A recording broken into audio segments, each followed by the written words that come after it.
Hi children, in the previous class we have discussed about the concept related to the functional structure and the divisional structure and the meaning of the formal and informal organization.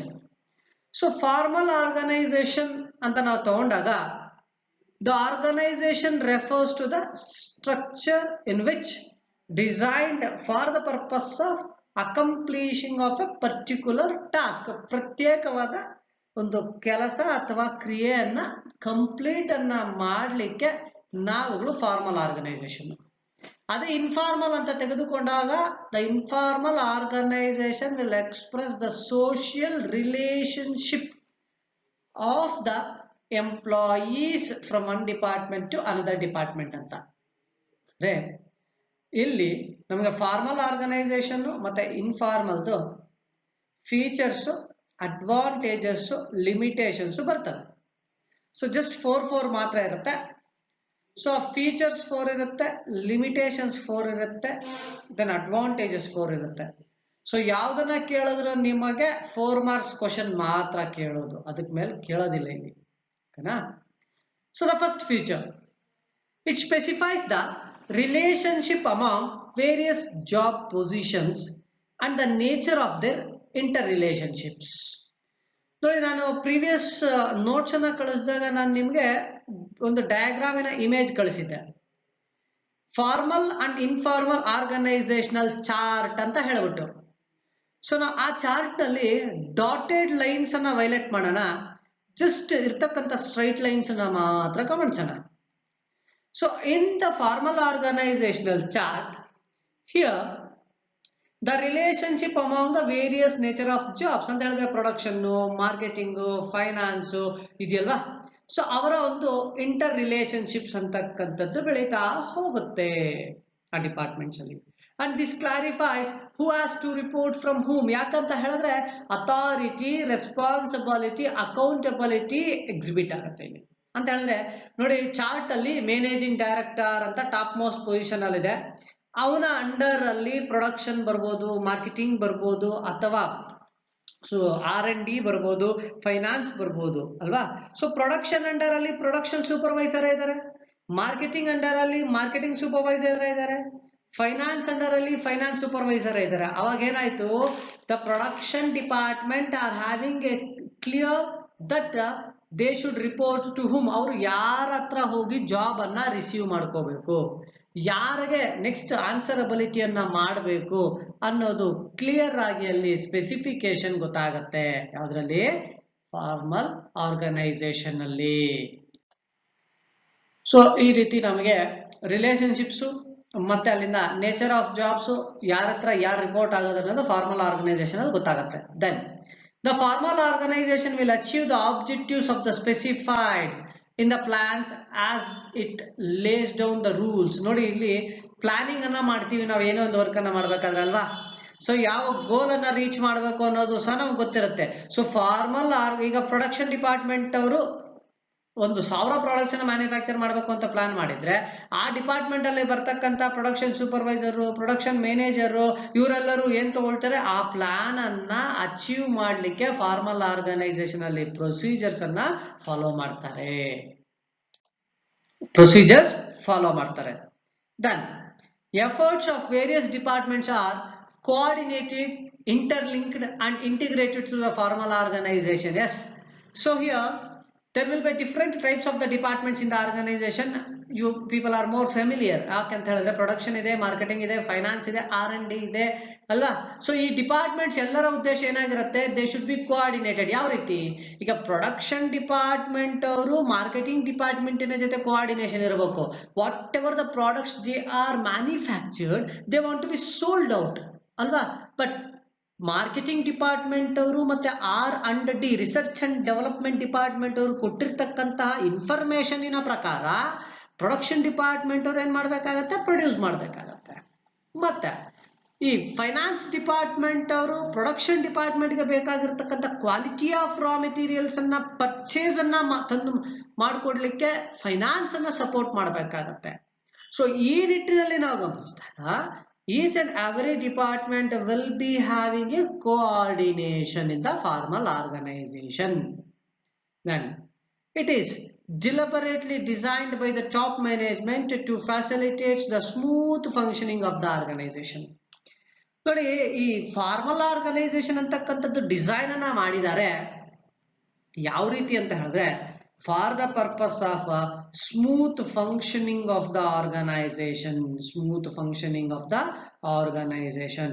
So organisation ನಲ್ಲಿ ಯಾವುದೇ ರೀತಿಯಾದಂತಹ ಒಂದು ತೊಂದರೆಗಳಾಗ್ದಿರಾ ಅಥವಾ ಏನು ಕೊರತೆಗಳು ಬರ್ದಿರಾ, so success ಅನ್ನ ಕಾಣಬೇಕು ಅಂತ ಹೇಳಿದ್ರೆ ಆರ್ಗನೈಸೇಷನಲ್ ಚಾರ್ಟ್ ಚೆನ್ನಾಗಿ ಇರಬೇಕಾಗತ್ತೆ. ಸೊ ಈ ರೀತಿ ಫಾರ್ಮಲ್ ಆರ್ಗನೈಸೇಷನ್ ನ ಡಿಸೈನ್ ಮಾಡಿ all the functions of the management, ಅದು ಪ್ಲಾನಿಂಗ್ ಇಂದ ಹಿಡಿದು ಆರ್ಗನೈಸಿಂಗ್ ಹಿಡಿದು ಸ್ಮೂತ್ ಫಂಕ್ಷನಿಂಗ್ ವರ್ಗು ಅಂತ ಹೇಳಿದ್ರೆ ಎಲ್ಲಾ ವರ್ಕು, ಪ್ರೊಡಕ್ಷನ್ ಆಗಿರ್ಬೋದು, ಮಾರ್ಕೆಟಿಂಗ್ ಆಗಿರ್ಬೋದು, ಸೇಲ್ಸ್ ಆಗಿರ್ಬೋದು, ಡಿಸ್ಟ್ರಿಬ್ಯೂಷನ್ ಆಗಿರ್ಬೋದು, ಪ್ಯಾಕಿಂಗ್ ಆಗಿರ್ಬೋದು, ಲೇಬಲಿಂಗ್ ಆಗಿರ್ಬೋದು, ಗ್ರೇಡಿಂಗ್ ಆಗಿರ್ಬೋದು, ಎಲ್ಲಾ ಕೆಲಸಗಳು ಕರೆಕ್ಟ್ ಆಗಿ ನಡಿಬೇಕು ಅಂತ ಹೇಳಿದ್ರೆ ಇಲ್ಲಿ ಯಾವತ್ತೂ ಸಹ ಮ್ಯಾನೇಜ್ಮೆಂಟ್ ಫೆಸಿಲಿಟೀಸು ಟಾಪ್ ಮ್ಯಾನೇಜ್ಮೆಂಟ್ ಅವರೇ ಸೆಟ್ ಮಾಡ್ತಕ್ಕಂಥದ್ದು ಕರೆಕ್ಟ್ ಆಗಿ. ಸೊ ಫೀಚರ್ಸ್ ಆದ ನಂತರ advantages of formal organisation. So ಈ ಅಡ್ವಾಂಟೇಜಸ್ ಆಫ್ ಫಾರ್ಮಲ್ ಆರ್ಗನೈಸೇಷನ್ ಅಂತ ತಗೊಂಡಾಗ ನಮಗೆ ಫಾರ್ಮಲ್ ಆರ್ಗನೈಸೇಷನ್ ಇಂದ ಅನುಕೂಲಗಳು ಕಂಪನಿ ಸೆಕ್ಟಾರ್ಸ್ ಅಥವಾ ಆರ್ಗನೈಸೇಷನಲ್ ಸೆಕ್ಟಾರ್ಸ್ ಅಲ್ಲಿ ಏನೆಲ್ಲ ಇದೆ. It is easier to fix responsibility since mutual relationships are clearly defined. ನೋಡಿ, ಇಲ್ಲಿ ಅಥಾರಿಟಿ, ರೆಸ್ಪಾನ್ಸಿಬಿಲಿಟಿ ಅಂಡ್ ಅಕೌಂಟಬಿಲಿಟಿ ಈ ಮೂರನ್ನ ನಾವು ಸಿಂಗಲ್ ವರ್ಡ್ ಅಲ್ಲಿ ಕರಿತೀವಿ ಎಲಿಮೆಂಟ್ಸ್ ಆಫ್ ಡೆಲಿಗೇಷನ್ ಅಂತ. ಸೊ ಡೆಲಿಗೇಷನ್ ಅಂದ್ರೆ ಏನು? The information flows from the superiors to the subordinates or from the top to bottom ಅಂತ ಹೇಳಿದ್ರೆ ಟಾಪ್ ಲೆವೆಲ್ ಮ್ಯಾನೇಜ್ಮೆಂಟ್ ಇಂದ ಮಿಡಲ್ ಅಥವಾ ಲೋಗೆ, ಸುಪೀರಿಯರ್ ಅಂತ ಹೇಳಿದ್ರೆ ಟಾಪ್ ಲೆವೆಲ್, ಸಬಾರ್ಡಿನೇಟ್ಸ್ ಅಂತ ಹೇಳಿದ್ರೆ ಅವ್ರ ಜೊತೆಯಲ್ಲಿ ಕೆಲಸ ಮಾಡೋರಿಗೆ ಇನ್ಫಾರ್ಮೇಶನ್ ಫ್ಲೋ ಆಗೋದು. ಸೊ ಈ ರೆಸ್ಪಾನ್ಸಿಬಿಲಿಟಿ ಅಂತಕ್ಕಂಥದ್ದು ಫಾರ್ಮಲ್ ಆರ್ಗನೈಸೇಷನ್ ಅಲ್ಲಿ ಕರೆಕ್ಟ್ ಆಗಿ ಫಿಕ್ಸ್ ಮಾಡಿದ್ದಾರೆ. ಯಾಕೆ ನೋಡಿ, ಇನ್ಫಾರ್ಮಲ್ ಅಂತ ಹೇಳಿದಾಗ ಎಲ್ಲಿಂದ ಎಲ್ಲಿಗೆ ಬೇಕಾದ್ರೆ ಇನ್ಫಾರ್ಮೇಶನ್ ಫ್ಲೋ ಆಗ್ತಿದೆ, ಯಾಕಂದ್ರೆ ಡಾಟೆಡ್ ಪಾಯಿಂಟ್ಸ್ ತೋರಿಸಿದೀವಿ ಒಂದು ಡಿಪಾರ್ಟ್ಮೆಂಟ್ ಇಂದ ಮತ್ತೊಂದು ಡಿಪಾರ್ಟ್ಮೆಂಟ್ ಗೆ ಚಾರ್ಟ್ ಅಲ್ಲಿ. ಬಟ್ ಇಲ್ಲಿ ಗಮನಿಸಿದಾಗ ನಾವುಗಳು ಇವತ್ತು ಸಹ responsibility, right to receive, right to give order ಅಂತಕ್ಕಂಥದ್ದು, ಯಾರಿಗೆ ಆರ್ಡರ್ ಕೊಡಬೇಕು ಅಂತಕ್ಕಂಥದ್ದನ್ನ ಫಿಕ್ಸ್ ಅನ್ನ ಮಾಡುತ್ತೆ formal organisation. Then there is no ambiguity in the role that each member has to play as duties are specified. This also helps in avoiding duplication of efforts. ನೋಡಿ, ಇಲ್ಲಿ ಇವತ್ತು ಸಹ ಇಲ್ಲಿ ಇರ್ತಕ್ಕಂತಹ ಕೆಲಸ ಅಂತಕ್ಕಂಥದ್ದು ಯಾರು ಯಾವ ರೀತಿ ಕೆಲಸ ಮಾಡಬೇಕು ಅಂತಕ್ಕಂಥದ್ದು ಡ್ಯೂಟೀಸ್ ಅನ್ನ ಸ್ಪೆಸಿಫೈಡ್ ಮಾಡಿರ್ತಾರೆ ಪರ್ಟಿಕ್ಯುಲರ್ ಆಗಿ. ಸೊ ಅಲ್ಲಿ ಡ್ಯೂಪ್ಲಿಕೇಶನ್ ಆಫ್ ವರ್ಕ್, ನನ್ನ ಬದಲು ಬೇರೆಯೊಬ್ರು ಅಥವಾ ಬೇರೆಯೊಬ್ಬರ ಬದಲು ಇನ್ನೊಬ್ರು ಬಂದು ಅಲ್ಲಿ ಕೆಲಸವನ್ನ ಮಾಡ್ಕೊಂಡು ಹೋಗ್ತಕ್ಕಂಥದ್ದು ಅಥವಾ ಕೆಲಸನೇ ಮಾಡದಿರೇ ಇರ್ತಕ್ಕಂಥದ್ದು, ಇವೆಲ್ಲವೂ ಸಹ ಅವಾಯ್ಡ್ ಆಗುತ್ತೆ. ಯಾಕೆ ಅಂತ ಹೇಳಿದ್ರೆ ಅವರಿಗೆ ಇರ್ತಕ್ಕಂತಹ ರೆಸ್ಪಾನ್ಸಿಬಿಲಿಟೀಸ್ ಅನ್ನ ಪರ್ಟಿಕ್ಯುಲರ್ ಆಗಿ ಏನ್ ಮಾಡಿರ್ತಾರೆ, ಸ್ಪೆಸಿಫಿಕೇಶನ್ ಮಾಡಿ ಕೊಟ್ಬಿಟ್ಟಿರ್ತಾರೆ. Then unity of command is maintain through a established chain of a command. See here, this is one of the principle that should be compulsorily followed, that is specified by the Henry Foyle, unity of command, alva. So it is maintained because the responsibility, that is right to give an order, will be in the hands of a particular persons. So that will not be duplicated and in the namesake ಅಥವಾ in behalf of ಅಂತ ಹೇಳ್ಬಿಟ್ಟು ಬೇರೊಬ್ಬರ ಹೆಸರಿನಲ್ಲಿ command ಅನ್ನ ಕೊಡ್ತಕ್ಕಂಥದ್ದಾಗ್ಲಿ ಏನು ಸಹ ಇರೋದಿಲ್ಲ. So ಇಲ್ಲದೆ ಇದ್ದಾಗ ಏನಾಗುತ್ತೆ, ಇವತ್ತು ಸಹ ಮ್ಯಾನೇಜಿಂಗ್ ಡೈರೆಕ್ಟರ್ ಇಂದ ಪ್ರೊಡಕ್ಷನ್ ಮ್ಯಾನೇಜರ್ ಅಥವಾ ಮಾರ್ಕೆಟಿಂಗ್ ಮ್ಯಾನೇಜರ್ ಅಥವಾ ಫೈನಾನ್ಸ್ ಮ್ಯಾನೇಜರ್ಗೆ ಇನ್ಫಾರ್ಮೇಶನ್ ಬರುತ್ತೆ.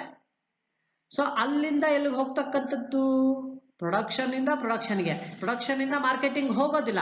ಒಂದು ವೇಳೆ ಪ್ರೊಡಕ್ಷನ್ ಪ್ರೊಡಕ್ಷನ್ ಡಿಪಾರ್ಟ್ಮೆಂಟ್ ಇಂದ ಮಾರ್ಕೆಟಿಂಗ್ ಡಿಪಾರ್ಟ್ಮೆಂಟ್ಗೆ ಇನ್ಫಾರ್ಮೇಶನ್ ಏನಾದ್ರೂ ಹೋಗಿದ್ದೇ ಆದ್ರೆ ಅದು ಇನ್ಫಾರ್ಮಲ್ ಆರ್ಗನೈಸೇಷನ್ಗೆ ಬರುತ್ತೆ. ಸೊ ಆದ್ರಿಂದ ಇಲ್ಲಿ ಇವತ್ತು ಸಹ ಯುನಿಟಿ ಆಫ್ ಕಮಾಂಡ್ ಅಂತಕ್ಕಂಥದ್ದೇ ಫಾಲೋ ಆಗ್ತಕ್ಕಂಥದ್ದು. Then it leads to effective accomplishment of the goals by providing a framework for the operations.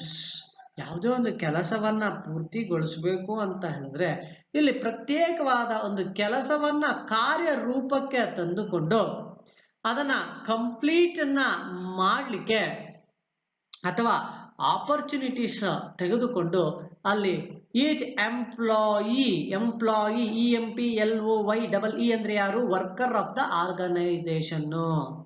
So this leads to the effective accomplishment of the goals by knowing the role played by a particular employee, and the responsibility will be given to the particular employee to complete a particular work or a task. ಇಲ್ಲಿ ಈ formal organisation ಅಲ್ಲಿ ಪ್ರತ್ಯೇಕವಾಗಿರ್ತಕ್ಕಂತಹ ಎಂಪ್ಲಾಯೀಸ್ಗೆ ಕೆಲಸಗಳನ್ನ ನಿಭಾಯಿಸಲು ಕೊಟ್ಟಾಗ ಏನಾಗತ್ತೆ, ಇಲ್ಲಿ work ಅಂತಕ್ಕಂಥದ್ದು complete ಆಗ್ತಾ ಹೋಗುತ್ತೆ. So based on this, here we are clearly stated that these are the some of the important advantages or the features of the formal organization. ನೋಡಿ, ಈ ರೀತಿ ನಮಗೆ ಈ ಅಡ್ವಾಂಟೇಜಸ್ ಮತ್ತೆ ಫೀಚರ್ಸ್ ಅನ್ನ ತಿಳ್ಕೊಂಡಾಗ ಅರ್ಥ ಆಗುತ್ತೆ. ಈ ಒಂದು ಫಾರ್ಮಲ್ ಆರ್ಗನೈಸೇಷನ್ ಅಂತ ಹೇಳಿದಾಗ ಆ ಪರ್ಟಿಕ್ಯುಲರ್ ಆಗಿರ್ತಕ್ಕಂಥ ಡಿಪಾರ್ಟ್ಮೆಂಟ್ ಅಲ್ಲಿ ಬರ್ತಕ್ಕಂಥ ವರ್ಕ್ಸ್ ಪರ್ಟಿಕ್ಯುಲರ್ ಆಗಿರ್ತಕ್ಕಂಥ ಎಂಪ್ಲಾಯೀಸ್ ರೆಸ್ಪಾನ್ಸಿಬಲ್ ಅನ್ನ ತೆಗೆದುಕೊಂಡು the overall motive of the organisation is to reach the goals. Okay, so after completion of this concept just we will go to discuss about the limitations of the formal organisation in the next upcoming class and the informal organisation. Okay, so ಇದನ್ನ ನಮಗೆ 4 marks important ಕಂಡ್ರು, practice ಮಾಡಬೇಕಾಗತ್ತೆ. ನೀವು ಯಾವ್ದನ್ನ ಬೇಕಾದ್ರೂ ಕೇಳ್ಬೋದು. ಓಕೆನಾ? So chart ಕಳಿಸಿದ್ದೀನಲ್ವಾ, ಅದು ಪ್ರಾಕ್ಟಿಕಲ್ ಓರಿಯೆಂಟೆಡ್ ಕ್ವಶನ್ ನಿಮಗೆ. ಅಂದ್ರೆ draw a diagram of formal and informal organisational chart ಅಂತ ಹೇಳ್ಬಿಟ್ಟು ಕೇಳ್ತಾರೆ. So dotted lines important. Dotted lines ಬಂದಾಗ ಇನ್ಫಾರ್ಮಲ್, ಸ್ಟ್ರೈಟ್ ಲೈನ್ಸ್ ಇರೋದು ಫಾರ್ಮಲ್. ಓಕೆನಾ? So I will wind up the video here and I will be with the next video in the next upcoming class, that is the limitations of the formal organization and features of informal and the advantages of informal organizational structure. Thank you.